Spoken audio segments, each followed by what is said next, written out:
I've got no roots, but my home was never on the ground. I've got no roots, but my home was never on the ground. I've got no roots. I've got no roots. I've got no roots, but my home was never on the ground. I've got no roots, but my home was never on the ground. Pada suatu hari, di sebuah balai desa, sekelompok warga berkumpul untuk membahas lokasi pembangunan taman desa, mulai dari Pak RW hingga remaja Karang Taruna. Assalamualaikum semuanya. Oke, jadi pada sore hari ini, pada pertemuan kali ini, kita akan membahas pembangunan taman yang diberikan oleh pemerintah ya. Jadi untuk pembahasan yang pertama ini kita akan membahas tentang lokasi tempatnya untuk dibangunnya taman ini. Oke, yang pertama dari Ibu Rina, silakan ada pendapat. Sekali, saya pikir taman itu lebih cocok dibangun di sekolah karena anak-anak bisa bermain sekolah dan kita juga bisa lebih mengawasi mereka. Benar, saya setuju kalau anak-anak perlu taman bermain itu. Tapi saya kurang setuju kalau taman bermain itu dibangun di dekat sekolah, karena nanti kayak ibu saya itu bolak-balik ya Bu. Mungkin saya lebih setuju kalau taman bermainnya itu dibuat di dekat rumah aja sih Bu. Jadi kita tuh juga bisa memantau anak-anak kita. Menarik Bu Sari, tapi saya rasa taman di dekat rumah itu kurang cocok buat kita Gen Z. Itu juga kayak gak luas gitu loh buat di dekat rumah itu, nanti gak bisa nongkrong, terus juga gak bisa tetap buat olahraga. Terus juga menurut saya taman di dekat area lapang dekat balai desa itu lebih baik untuk semua kalangan. Tapi ya kalau tamannya dibangun di dekat balai desa, kami para pedagang yang berdagang di sana akan merasa sempit. Jadi bagaimana kami akan berdagang? Nah, semua usulan kalian tuh menarik ibu-ibu, cuma kita juga harus mempertimbangkan dampak untuk lingkungan kita. Saya juga lihat banyak pohon tua di daerah kita yang akan dijadikan untuk taman. Itu juga berdampak buat pengunjung.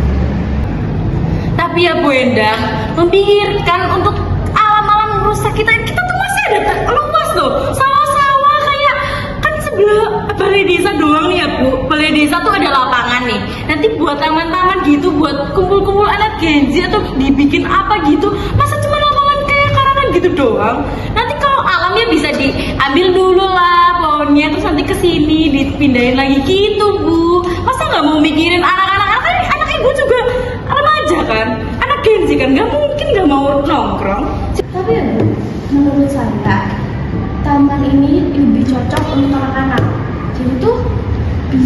Jadi menurut saya taman ini lebih cocok dibangun di dekat sekolah.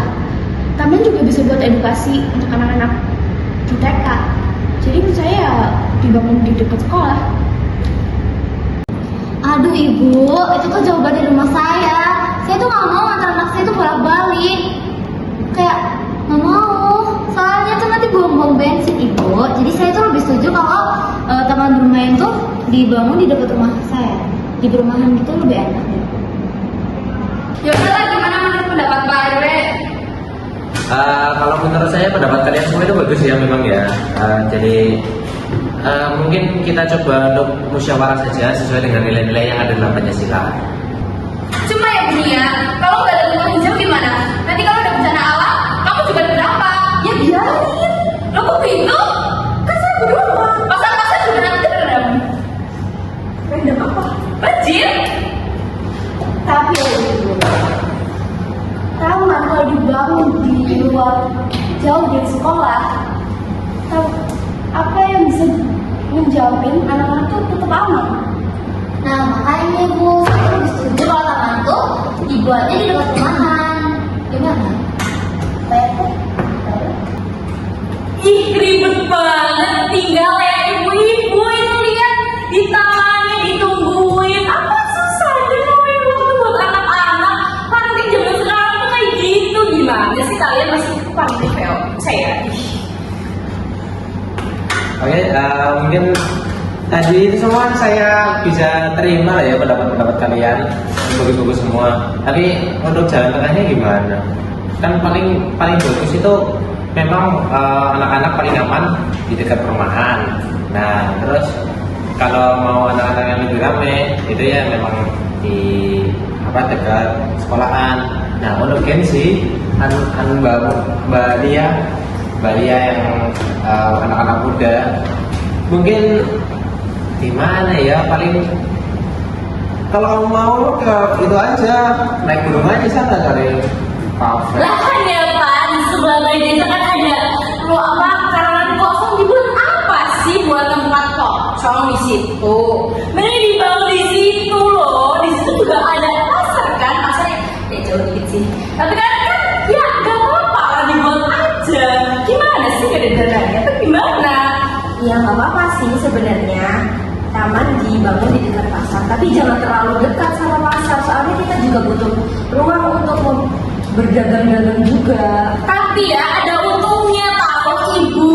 Kayak nanti ya ibu-ibu itu pada nungguin anak-anaknya bisa juga ke pasar, gimana sih? Ya nggak cuma sekali loh. Ya kan bisa sekalian gitu loh Bu, Mbak. Ya ampun, ribet banget. Orang ya. Mbak, ini gimana?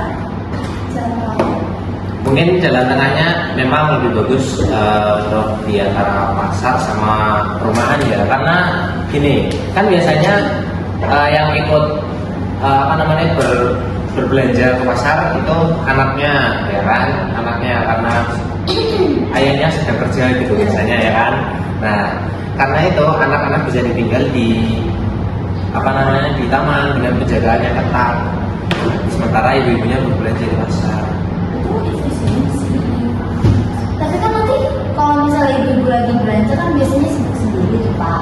Kalau sama anak ada apa-apa gimana Pak? Maka dari itu untuk taman mungkin nggak terlalu luas, tapi memang karyawannya atau penjaganya yang lebih banyak.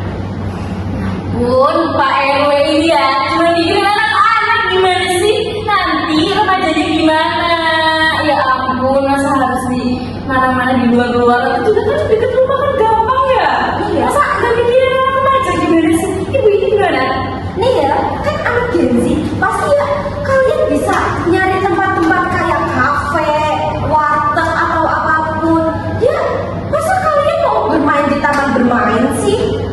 Dilogis dong. Itu juga Bu Endang mikirin hal-hal yang kayak eko banget lah. Inilah itulah, sok peduli banget sama lingkungan. Oke, berarti kalau gitu pada intinya kita semua setuju ya kalau taman ini akan ramah bagi semuanya, bagi anak-anak, orang tua maupun pada remaja, dan juga tidak mengganggu lingkungan seperti perumahan, taman sekolah dan pasar ya, perdagangan gitu. Gimana semuanya setuju? Asalkan anak-anak tetap aman aja. Ya ini lebih mudah bagi kami yang tinggal di dekat perumahan sih. Dan juga lingkungan kita tetap terjaga, jadi saya setuju. Saya juga setuju kalau misalnya kamu tidak mengusik daerah perpasaran. Ya, saya juga setuju lah. Nggak itu apa namanya, kita bisa tahu mudah untuk memanfaatkannya. Oke, kalau gitu berarti rapat kita selesai pada hari ini. Terima kasih buat yang sudah datang. Kita sudah melaksanakan sila 4 Pancasila, yaitu permusyawaratan. Terima kasih buat semuanya. Saya tutup ya. Assalamualaikum warahmatullahi wabarakatuh. Waalaikumsalam warahmatullahi wabarakatuh. Sila. Musyawarah selalu menghasilkan keputusan yang adil dan menguntungkan semua pihak. Melalui diskusi dan kerjasama, masyarakat dapat mencapai kesepakatan yang sejalan dengan semangat sila keempat, Pancasila.